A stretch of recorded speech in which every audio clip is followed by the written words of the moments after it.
Thank you, Gregoire, for that very insightful presentation. The cats up there were absolute models, and I'm sure our audience had a lot to take away from that as well. Next up, we have a very power-packed panel discussion on an interesting topic revolving around quick commerce, if it is the future or just a fad. For this, I would like to welcome on stage, first up, we have Diego-Tarek de Aristegui, Chief Marketing Officer, MANO. Diego has over 14 years of experience in leading roles at Leo Burnett and Diageo Innovation Europe.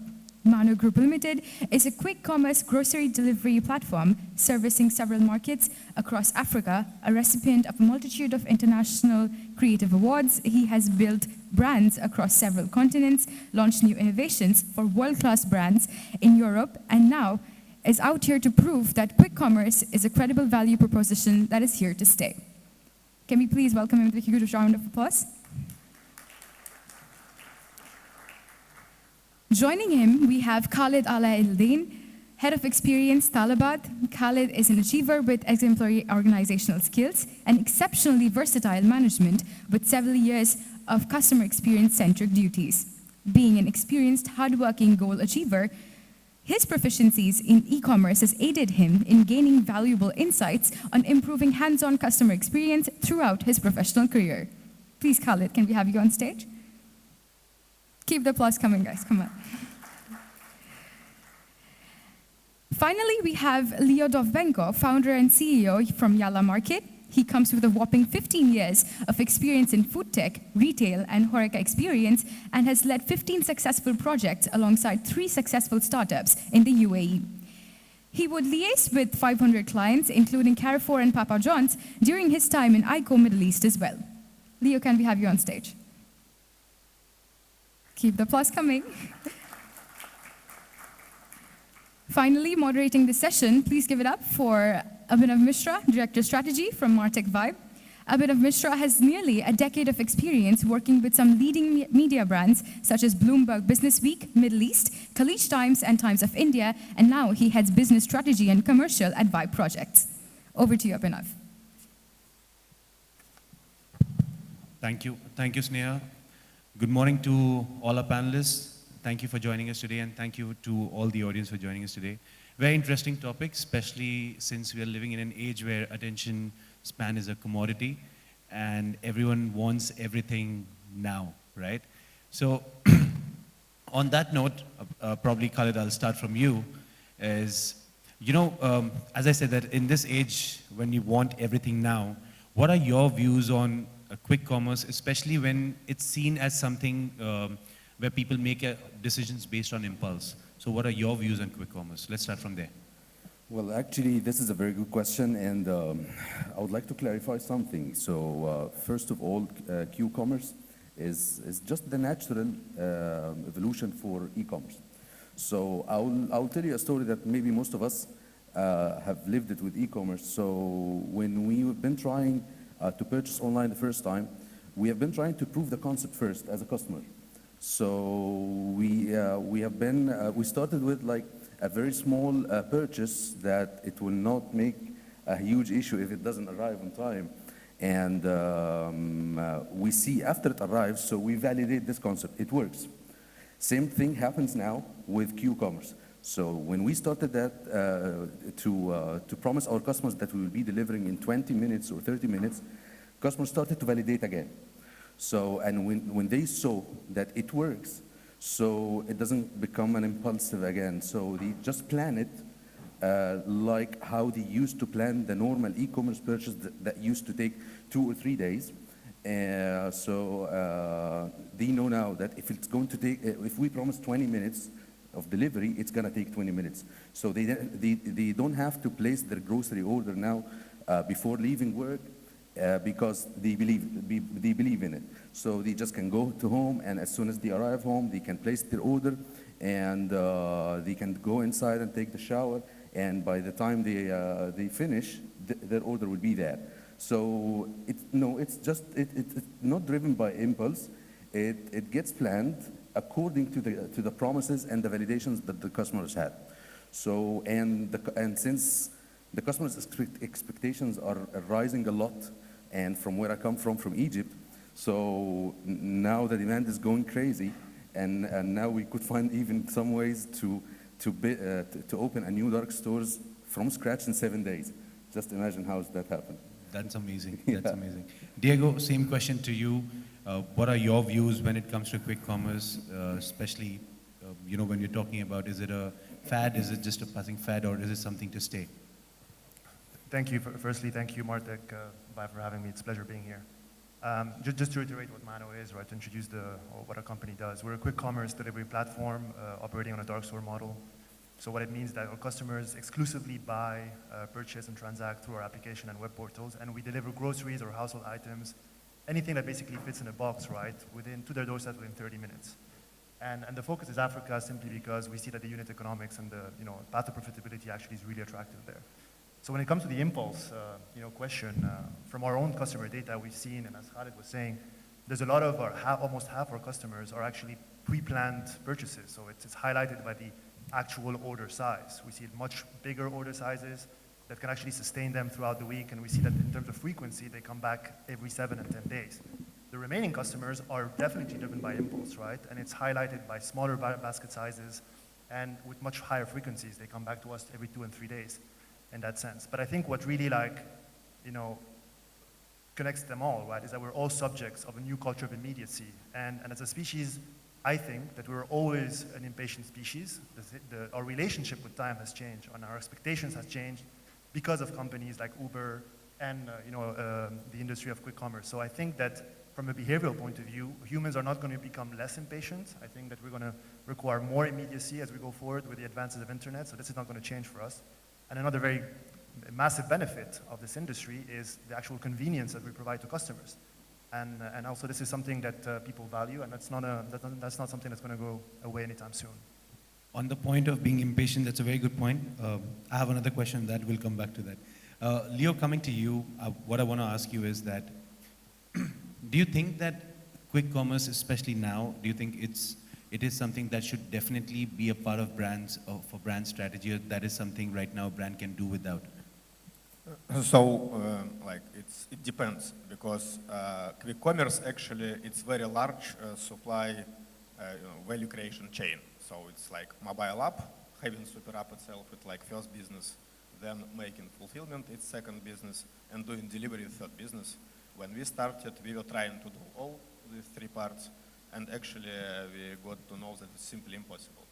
And too many apps, maybe in Dubai, I don't know, 20, 30, 40, how many delivery apps. So one more, it's very hard to promote, very hard to retain, and so on. So in terms of delivery also, it can work only on massive scale. It can be profitable.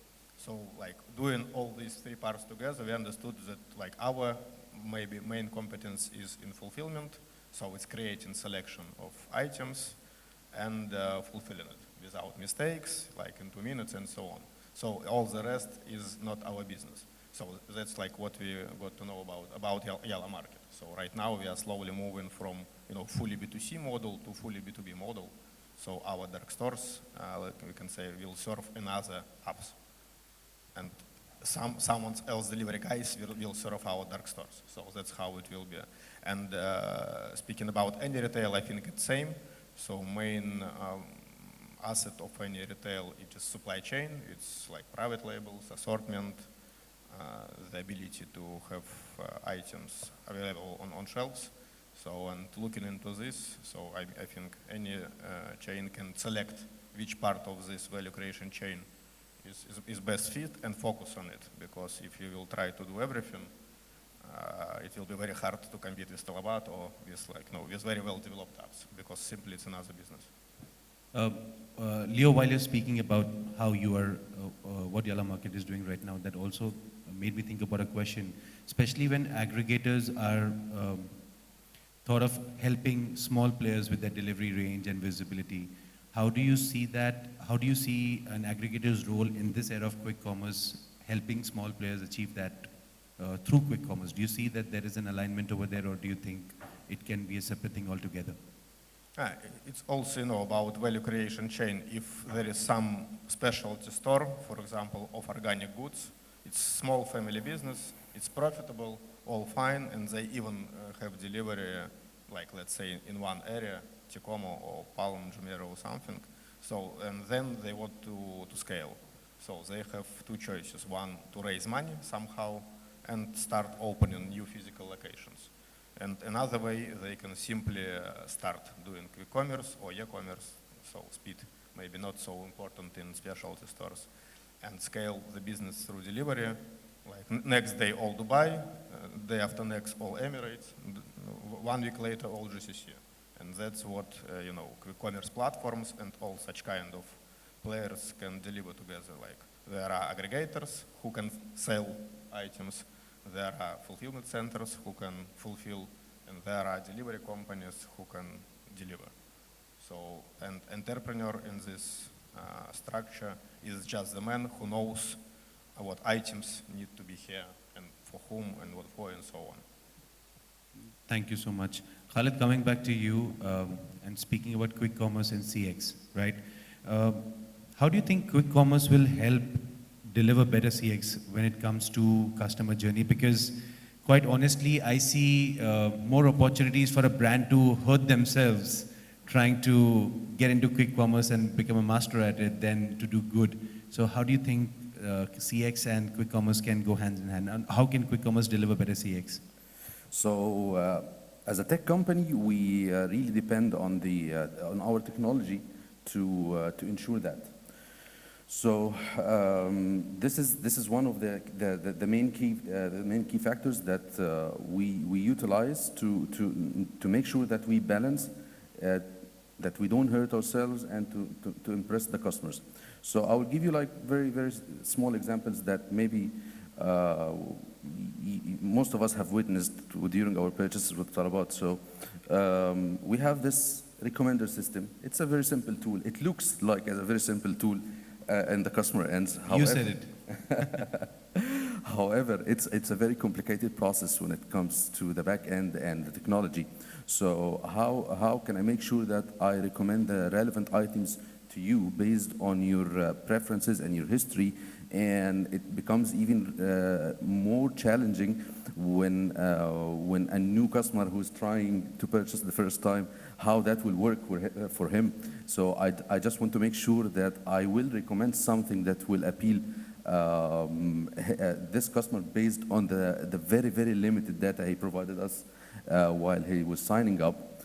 So this is one of the examples. The second example is something that we try to tackle an issue that always happens in the delivery industry, which is order delays. So this is something that could happen for many reasons. My bike broke down, there was traffic jam. So we have the data. We know what happens on ground. The live data is always shared. So do we really need to have our customer complain to take the relevant action? No. So this live information that we have from the rider and the promised time to the customer and the current status of the order, and sometimes if we see the potential for the delay, you can receive an auto compensation right away. So this is how we utilize the technology in ensuring a good customer experience without hurting ourselves. A very good example. Diego, coming to you with the same question. How can quick commerce or be used to deliver better customer experience when you're talking about customer journeys? Yeah, no, fantastic question. So if we think about a traditional customer journey for groceries and brick and mortar, right? Like we can think about two main phases. The time, energy, and effort that it takes you to actually get to a physical store, and then the time, energy, and effort for you completing your purchase basket at that store, right? And we think, and customers and people think that in this day and age, right, that time, energy, and effort can be spent in doing better things, finishing up work, deadline at work, spending time with family and friends, going to the gym, meditating, just having fun, right, going out for a drink. And I think this is something especially true in a time where, we live hectier lifestyles, we're time constrained. And time is not a commodity that you can purchase more of, and you can definitely not produce more of. So I think that the biggest value, right, in terms of experience, is that time that we give back to customers and actually live their lifestyles, right? It's not only and everything that has to do or linked with the actual, application experience or, the delivery experience. Is what you do, what it allows you to do outside of that. And from like Khaled was saying, right, the technology aspect is quite important here and critical. It allows us, for example, to really build a robust and intuitive platform experience, right? We pull in from a trove of third-party data to personalize, recommend, become a butler brand in a way, helping people better budget their groceries and supermarket spends for the month in that sense. And although it's a very digital-first experience, right, you want to create a humane, human-led experience and establish an excellent interaction between riders, a humane interaction between riders and our customers.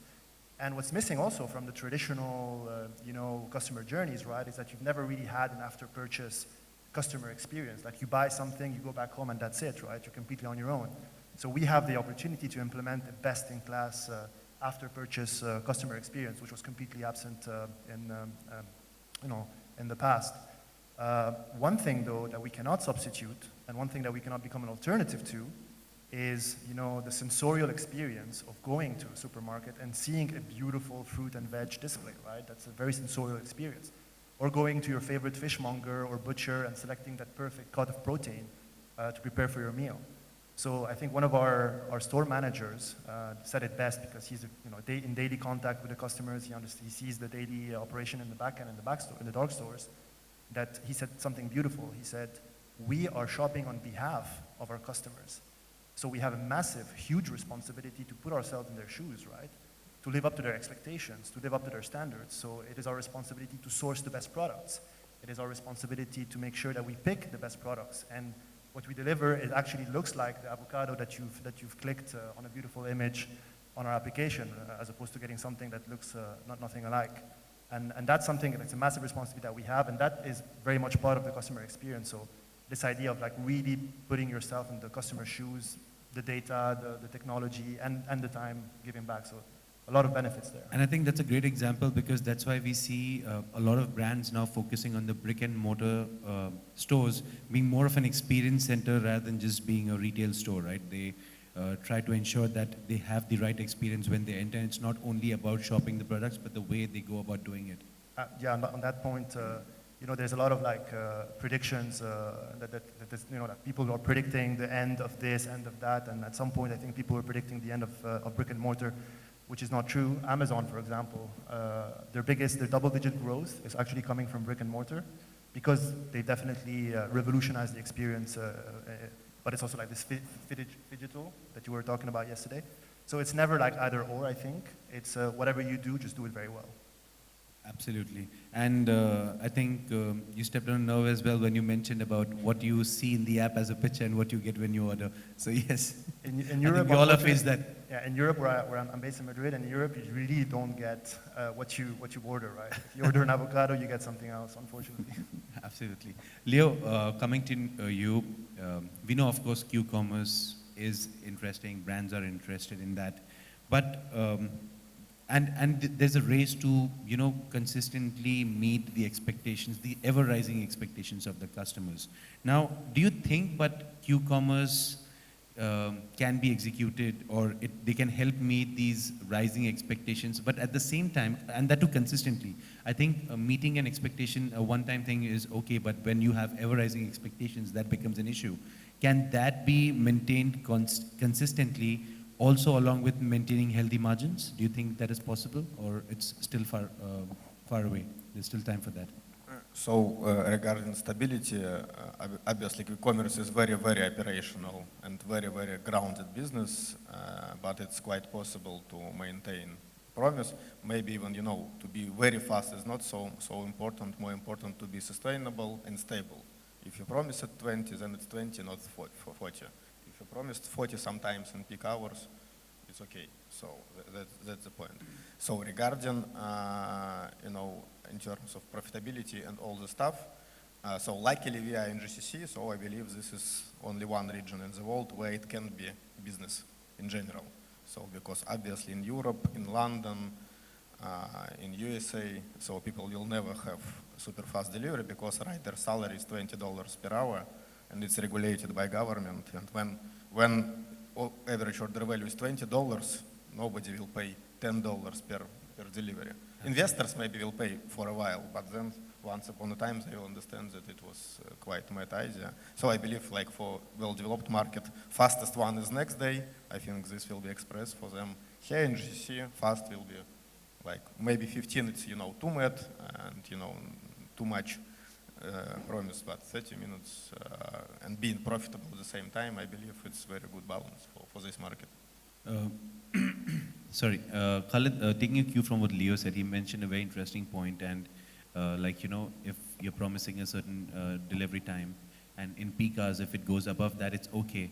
And I remember reading a news article, I'm not sure which country and which company, but they put out a statement saying that we are doing away with these 15 minutes delivery is because we don't want to risk the life of our riders in trying to achieve that.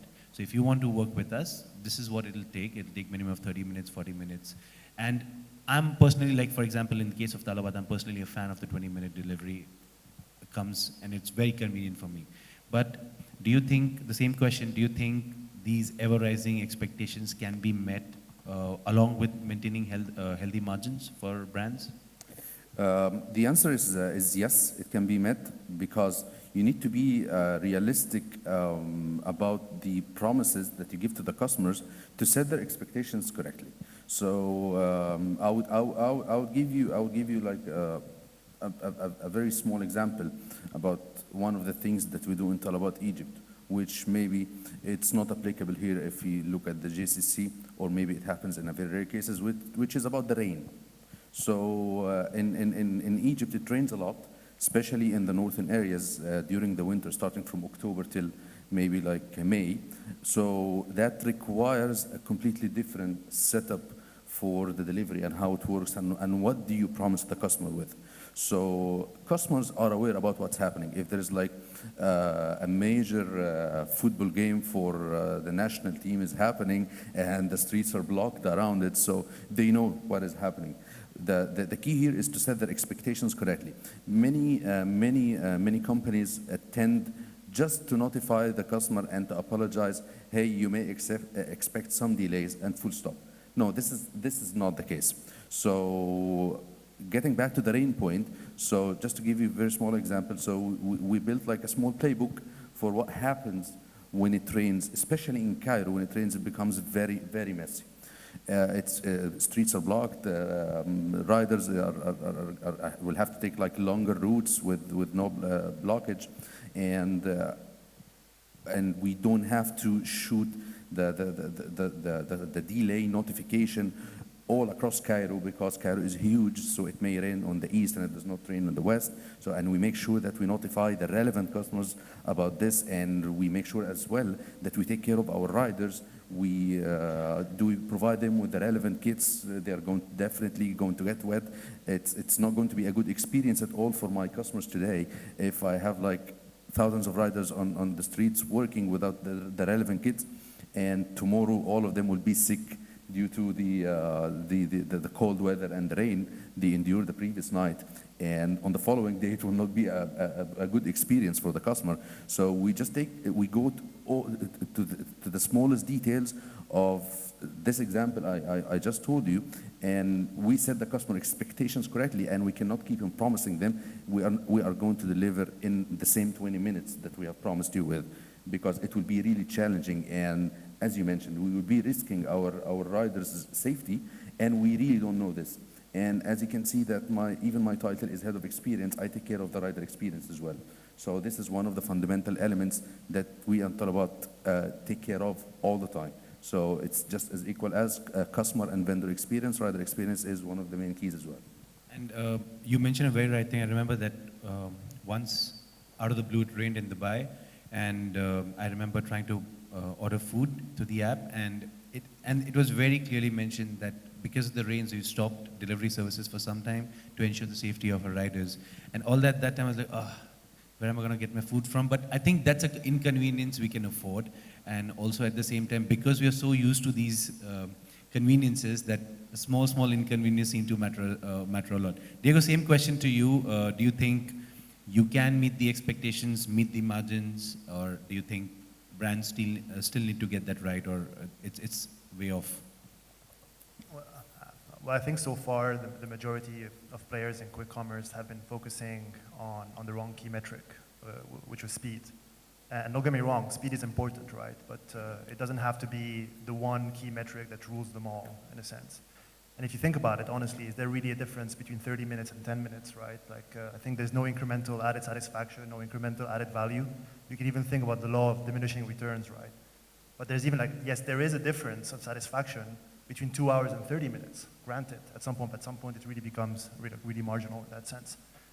We think that the key metric that we need to focus on is consistency. And we say consistency, we mean consistency in quality, right? Consistency in delivering excellent experience day in and day out over time. And when it comes to the economic argument about healthy margins, well, I think it really depends. The economics of New York are wildly different than the economics of Lagos, are wildly different from the economics of Cairo. So what is market agnostic though, right? And that's universal for customers everywhere, is customers' expectations of being treated with fantastic service, fantastic quality throughout. And that's not going to change depending on the zip code or where you're from. So in a way, we think that the players who will be able to really consistently deliver on that quality, day in, day out, great experience, in the long run, will be able to win that retention war. Thank you so much. And like you mentioned about the marginal thing, I think that makes for a great example. I just remember one incident that we had with a delegate yesterday, and he was talking about how customer expectations are sometimes way beyond what you can meet. And he was like, my brother was talking to someone on the phone. His order was delayed by 10 minutes, and he was yelling at those guys that, and he was like, as a CX professional, I know that these things can happen. And I had to tell him that you look for parking spaces in Dubai Mall for 45 minutes, and over here, just because you've got an order late for 10 minutes, you're yelling at that guy. So I think sometimes, as you mentioned, marginal has to be acceptable at sometimes as well, trying to understand what goes behind it, correct? I mean, it's really just managing expectations, right? It's just a communication and saying, hey, we're delaying because of that, and this is what's going to happen. I think what people really hate is not knowing what's going to happen, is being ignorant in that sense. So if you're telling them the delay is caused because X, Y, and Z, they'll accept it. Or if, like Khaled was saying, or talabat, or anyone, we can't deliver today because of the safety of our riders. Yeah, you might be pissed for about 2 minutes, but you understand, you have empathy for the human being that's actually working, and try to make a living. Absolutely. Well, thank you so much, gentlemen. Thank you so much for the lovely discussion. I hope our audience enjoyed it as well. Please give a big round of applause for our panelists today.